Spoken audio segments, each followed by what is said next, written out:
안녕하십니까? 러빙타임 새벽을 여는 예수묵상 시간입니다.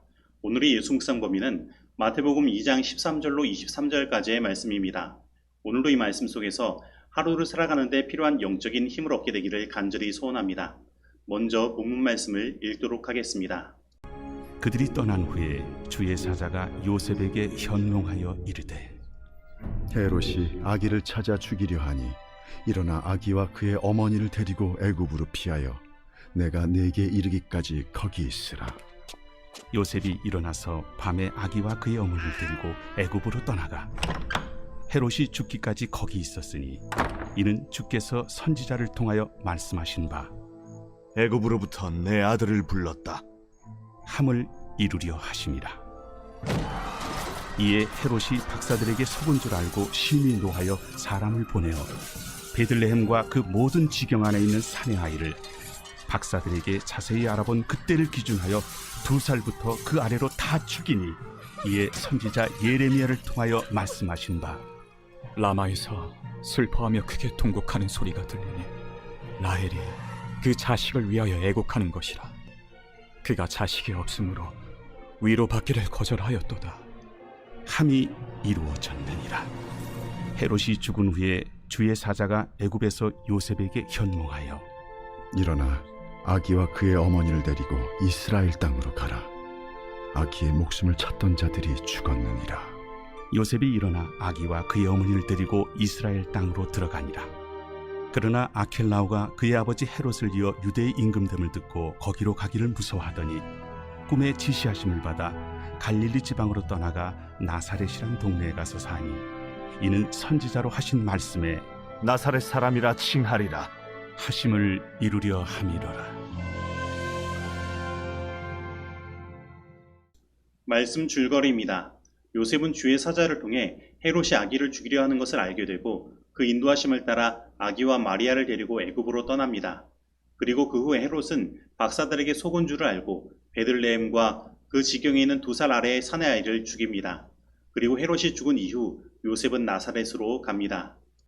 마태복음 1장과 2장에 나타난 주요 단어는 이루려 하심이라는 뜻으로 해석된 헬라어 플레로오입니다. 즉 마태복음은 그 초반에 예수님의 탄생과 관련하여 벌어지는 모든 사건들이 성경에 예언된 모든 것을 이루려는 것이라는 것을 강조하며 예수님이 성경에 예언된 메시아임을 증거하고 있는 것입니다.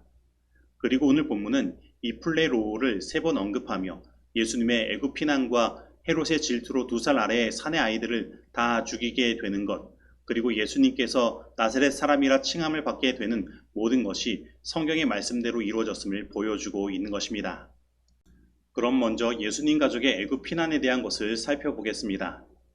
먼저 예수님의 애굽 체류에 대한 예언을 언급하고 있는 마태복음 2장 15절, 이는 주께서 선지자로 말씀하신 바 애굽에서 내 아들을 불렀다함을 이루려 하심이라는 호세아 11장 1절, 이스라엘이 어렸을 때에 내가 사랑하여 내 아들을 애굽에서 불러내었거늘의 인용입니다. 그런데 사실 이 호세아의 말씀은 예수님 가족의 애굽 도피에 대한 예언이 아닙니다. 오히려 이스라엘 백성들이 애굽에서의 긴 노예 생활로부터 모세에 의해 출애굽하는 것을 말하는 것입니다. 그러나 마태는 이 역사적인 출애굽을 예수님이 유대로 돌아오는 패턴으로 사용하여 이제 예수 그리스도를 통하여 새로운 이스라엘이 구현되어 예수님께서 그들을 저 영원한 하늘에 준비된 약속의 땅으로 데리고 가실 것을 나타내고 있는 것입니다. 그리고 이 예수님 가족의 애굽 피난은 저 영원한 하늘의 왕이신 예수님께서 우리 인간들을 구원하기 위하여 이 죄가 많은 세상, 사단이 자신을 죽이려고 기다리고 있는 이 세상에 들어오셨음을 단적으로 보여주고 있는 것입니다. 그래서 요한계시록 12장 4절은 바로 이 장면이 용으로 상징되는 사단이 예수님이 태어나면 삼키고자 기다리고 있는 대쟁투의 장면으로 이야기하고 있는 것입니다. 즉 예수님은 우리를 구원하시기 위하여 사단이 득세하고 있는 이 세상에 들어오신 것입니다. 그리고 그 속에서 하나님께서 성경에 예언하신 것들을 다 이루시면서 그 사단의 권세를 꺾으신 것입니다.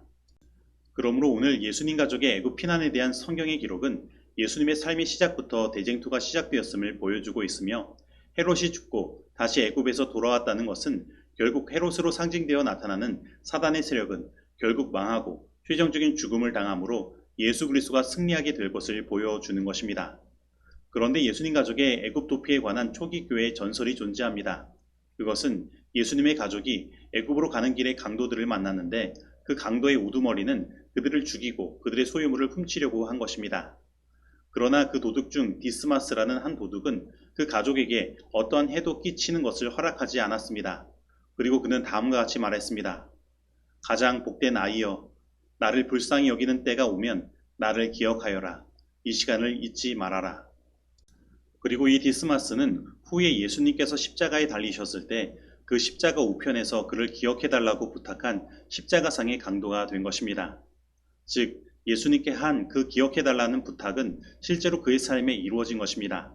그가 비록 여태까지 강도로 살아가 지금 죽게 되었지만 예수님의 십자가의 은혜와 그분의 기억하심을 통해 그는 구원을 얻게 된 것입니다. 그렇다면 오늘 우리의 기도를 예수님은 들어주실까요?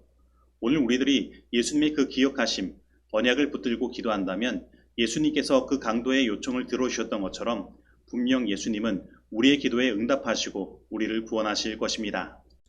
그리고 오늘 본문에 나타난 성경의 예언을 이루는 2살 아래 산의 아이들이 죽임을 당하는 장면을 살펴보면 마태는 이것을 예레미야 31장 15절에 라헬이 라마에서 슬퍼한 일의 성취로 이해하고 있는 것을 보게 됩니다. 그러나 이 본문의 본래의 뜻은 예레미야가 바벨론의 느부갓네살의 군대가 이스라엘 사람들을 포로로 끌어가는 것과 그들이 죽임을 당하는 일들을 바라보고 라헬이 슬퍼하며 크게 통곡하는 것으로 표현하고 있는 것입니다.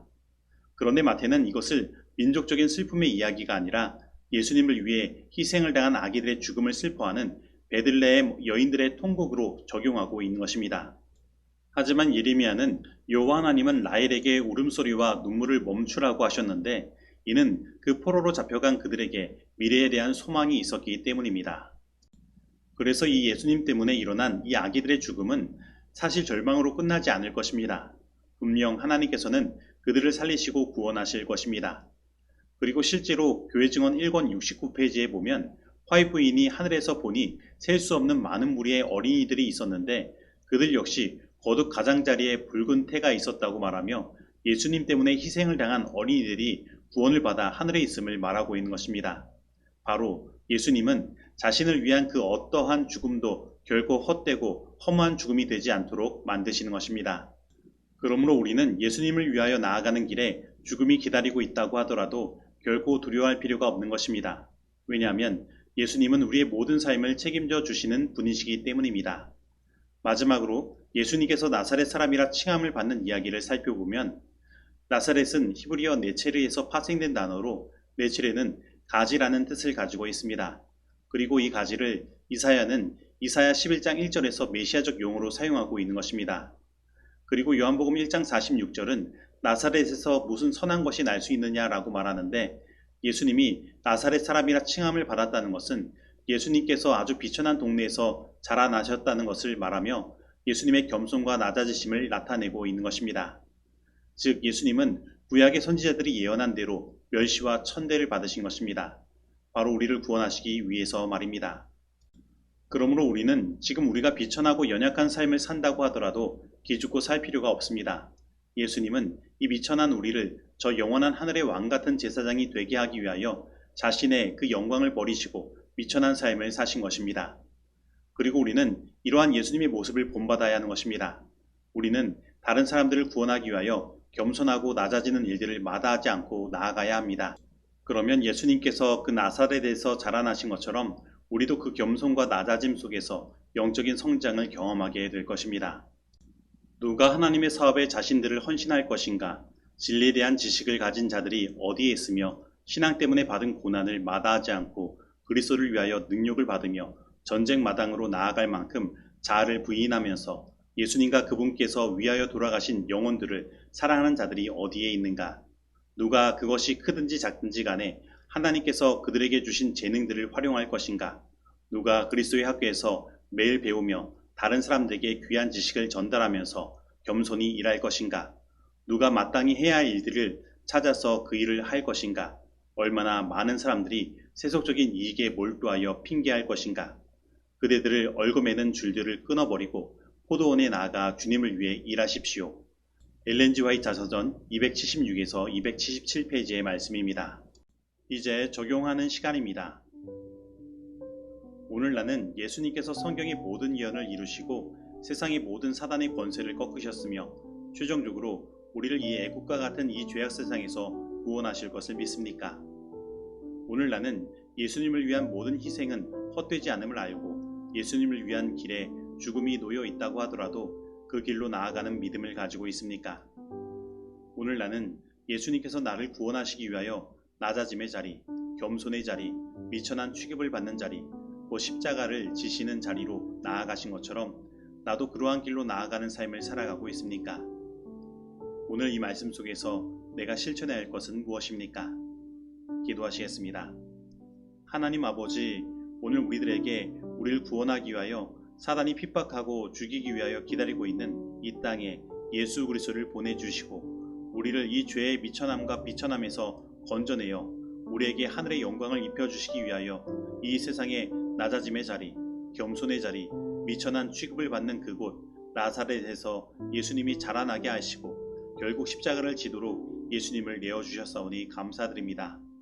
하나님, 오늘 우리도 이 하나님의 사랑에 감동하여 예수님께서 걸어가신 그 길로 나아가게 하여 주옵시고 예수님을 위한 모든 희생은 헛되지 않음을 믿고 나에게 주어진 십자가의 길로 나아갈 수 있도록 인도하여 주옵소서. 예수님의 이름으로 기도드립니다. 아멘.